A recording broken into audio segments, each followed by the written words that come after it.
This is a quick recap video of chapter System of Particles and Rotational Motion. So let's start with particle. A particle is an object whose mass is finite but whose size and internal structure can be neglected. Second is system. A system is a collection of a large number of particles which mutually interact with one another. Now, center of mass.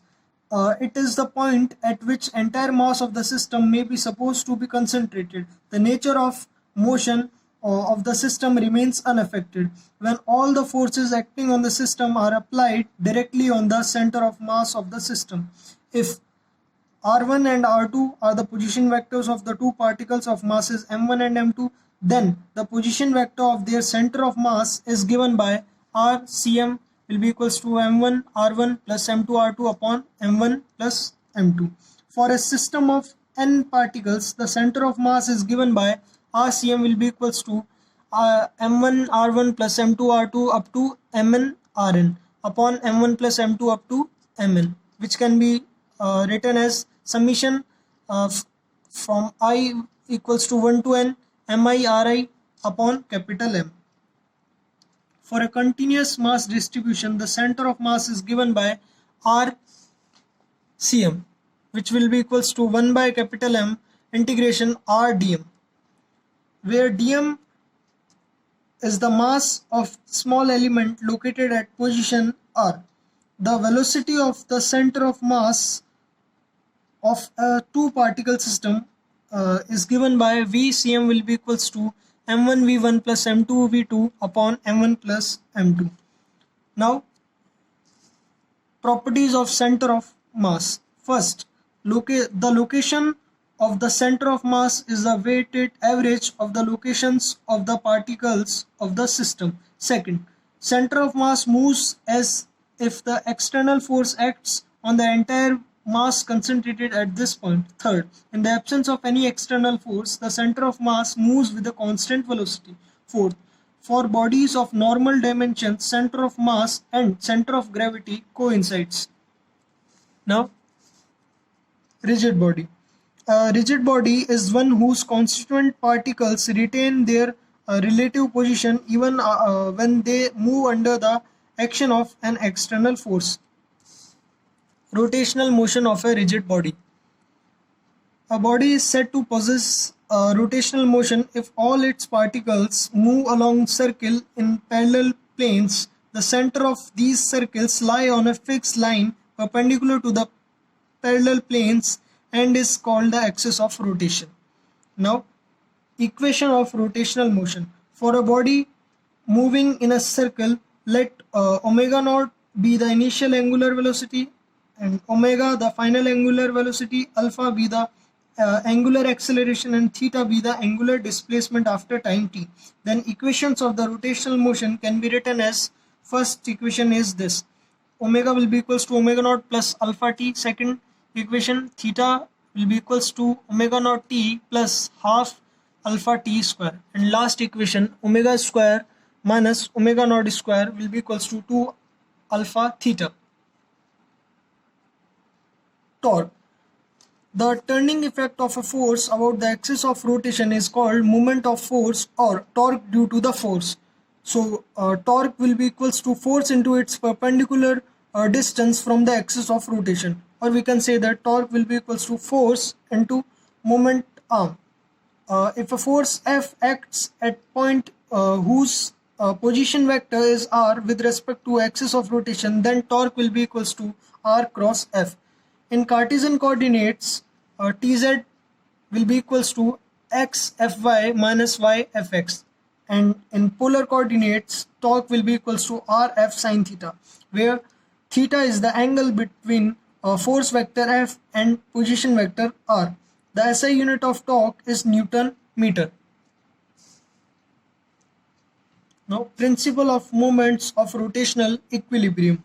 When a body is in rotational equilibrium, the sum of the anticlockwise moments about any point is equal to the sum of the anticlockwise moments about that point, or the algebraic sum of the moments about any point is 0 in rotational equilibrium. So we can say that clockwise movement will be equals to anti-clockwise movement. F1 into D1 will be equals to F2 into D2, or we can say that load into load arm will be equals to effort into effort arm. This is sometimes called the lever principle. Now, couple. A pair of equation and opposite forces acting on a body along two different lines of action constitute a couple. In a couple, total external force is zero, but torque is non-zero. So a couple has a turning effect but cannot produce translational motion. Moment of couple. The moment of couple is equal to the product of either of the forces and the perpendicular distance, called the arm of the couple, between their lines of action. It is independent of the choice of the point of rotation. So moment of couple will be equals to force into arm of the couple. We can say torque will be equals to Fd. A couple can only be balanced by an equal and opposite couple. Now next is work done by a torque and power of a torque. If a torque applied on a body rotates it through an angle delta theta, the work done by the torque will be given as del capital W will be equals to torque del theta. Power of a torque is given by P is equals to del work done upon del T will be equals to torque del theta upon del T will be equals to torque omega. We just put the value of W here. So power of a torque will be equals to torque into angular velocity. Next topic is angular momentum. It is the moment of linear momentum of a particle about the axis of rotation. Angular momentum will be equals to linear momentum into its perpendicular distance from the axis of rotation. L will be equals to Pd. Or if P is the linear momentum of a particle and R is its position vector, then angular momentum can be written as L vector will be equals to R vector cross P vector. And first, in Cartesian coordinates, Lz will be equals to xpy minus ypz, and in polar coordinates, L will be equals to rp sine theta, where theta is the angle between the linear moment vector p and position vector r. Now, if a particle of mass m moves with uniform speed v along a circle of radius r, then its angular momentum is L will be equals to mvr. The SI unit of angular momentum is kg meter square per second. The linear momentum p and velocity vector v are always parallel to each other, but the angular momentum L and angular velocity omega are not necessarily parallel vectors. Let's understand geometrical meaning of angular momentum. Geometrically, the angular momentum of a particle is equal to twice the product of its mass and areal velocity. Equivalently, the areal velocity of a particle is just half its angular momentum per unit mass. So we can say that angular momentum will be equals to 2m del A vector upon del T, or we can say that del A upon del T will be equals to L upon 2m. Now, relationship between torque and angular momentum. The rate of change of angular momentum of a system of particles about a fixed point is equal to the total external torque acting on the system about that point. So torque total will be equals to dl upon dt.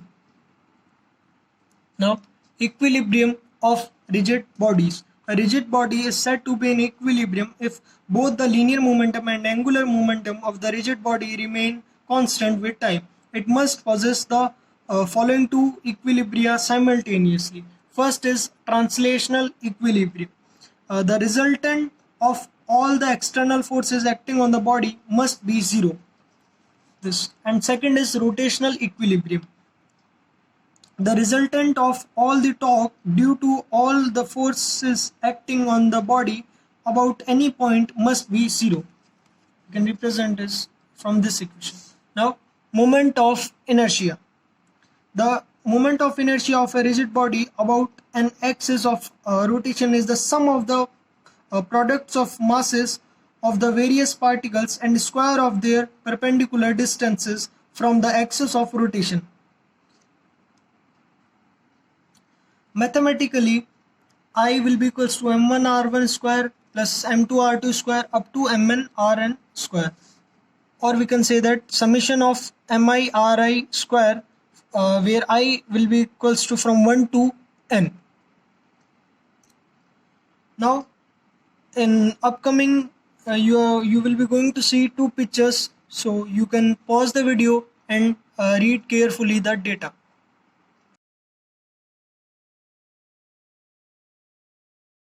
Factors on which moment of inertia depends. First is mass of the body, second is size and shape of the body, third is distribution of the mass about the axis of rotation, and last one is position and orientation of the axis of rotation with respect to the body. Now, radius of gyration. It may be defined as the distance from the axis of rotation at which, if the whole mass of the body were supposed to be concentrated, the moment of inertia would be same as with the actual distribution of the mass. The relation between moment of inertia I and radius of gyration k is I equals to mk square, or we can say that k will be equals to under root I upon m. Radius of gyration is equal to the root mean square distance of the particles from the axis of rotation. For a body composed of particles of equal masses, you can say k will be equals to under root r1 square plus r2 square up to rn square upon n. And the SI unit of radius of gyration is meter. Now, theorem of perpendicular axis. It states that the moment of inertia of a plane, a lemma, about an axis perpendicular to its plane is equal to the sum of the moments of inertia of the lamina about any two mutually perpendicular axes in its plane and intersecting each other at the point where the perpendicular axes pass through the lamina. Mathematically we can say that Iz will be equals to Ix will be equals to Iy, where x and y axis lie in the plane of the lamina and z axis is perpendicular to its plane and passes through the point of intersection of the x and y axis. Now, next is theorem of parallel axis. It states that the moment of inertia of a rigid body about any axis is equal to the moment of inertia of the body about a parallel axis through its center of mass plus the product of mass of the body and the square of the perpendicular distance between the parallel axes. Mathematically we can say I will be equals to ICM plus MD square. Now, next is rotational kinetic energy. If a body of mass capital M and moment of inertia capital I rotates about an axis of rotation with an angular velocity omega, then rotational kinetic energy will be equals to half I omega square. Total kinetic energy of a rolling body. The center of mass of a rolling body moves along a straight line, so it possesses translational kinetic energy in addition to rotational kinetic energy. Therefore, total kinetic energy of the rolling body will be equals to translational kinetic energy plus rotational kinetic energy. So we can say that half mv square plus half I omega square. Now, relationship between moment of inertia and angular momentum. Angular momentum will be equals to moment of inertia into angular velocity.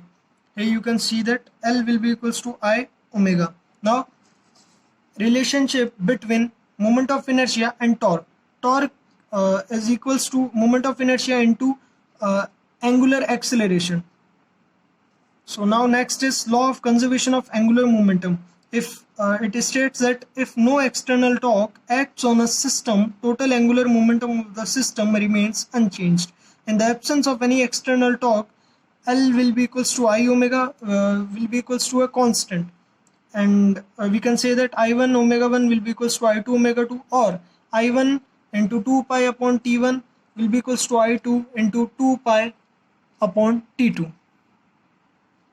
Now the last topic is motion of a cylinder rolling down an inclined plane without slipping.